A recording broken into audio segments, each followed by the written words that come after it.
అసలు పవన్ కళ్యాణ్ గారు 3 పెళ్లిళ్ళు ఎందుకు చేసుకోవాల్సి వచ్చింది? 3 పెళ్లిళ్ళు చేసుకోవడం వెనక అసలు కారణాలు ఏంటో ఇప్పుడు చూద్దాం. ప్రస్తుతం పవన్ కళ్యాణ్ గారు అటు పాలిటిక్స్ లోను, ఇటు సినిమాల్లోనూ రెండాటిలోనూ బిజీగా ఉన్నారు. వచ్చే ఎన్నికల్లో ఎలా అయినా గెలవాలని పట్టుదలతో ఈసారి చాలా గట్టిగానే ప్రయత్నిస్తున్నారు. ఇకపోతే పవన్ కళ్యాణ్ కి ఫాలోవర్స్ ఏ రేంజ్ లో ఉంటారో తెలిసిందే.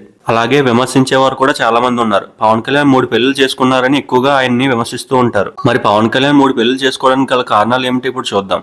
పవన్ కళ్యాణ్ ముందు నందినిని వివాహం చేసుకున్నారు. పెళ్లైన తర్వాత మొదట్లో బాగానే ఉన్న పవన్ నందిని దంపతుల మధ్య కొద్ది రోజుల తర్వాత చిన్న చిన్న గొడవలు మొదలయ్యాయి. అలా చిన్న గొడవలు పెద్ద గొడవలు అయి విడాకుల దాకా వెళ్లారు. అప్పుడు చిరు ఫ్యామిలీ ఎంత నచ్చజెప్పాలని ప్రయత్నించినా ఈ జంట విడాకులు తీసుకుని విడిపోయారు. ఆ తర్వాత పవన్ కళ్యాణ్ హీరోయిన్ రేణు దేశాయిని ప్రేమించి పెళ్లి చేసుకున్నారు. అయితే పవన్ కళ్యాణ్ ఇష్టపడే రేణు దేశాయికి కొద్ది రోజుల తర్వాత పవన్ అంటే ద్వేషం కలిగి ఆయన క్యారెక్టర్ నచ్చలేదట. పవన్ కళ్యాణ్ లో రేణు దేశాయికి నచ్చని గుణం ఏమిటంటే పవన్ కళ్యాణ్ కి సహాయం చేసే గుణం చాలా ఉంది. ఎవరైనా వారి కష్టాలను చెప్పుకున్నా ఇంటి దగ్గరికి వచ్చి సహాయం చేయమని అడిగినా వెంటనే పవన్ కళ్యాణ్ సహాయం చేసేవారంట.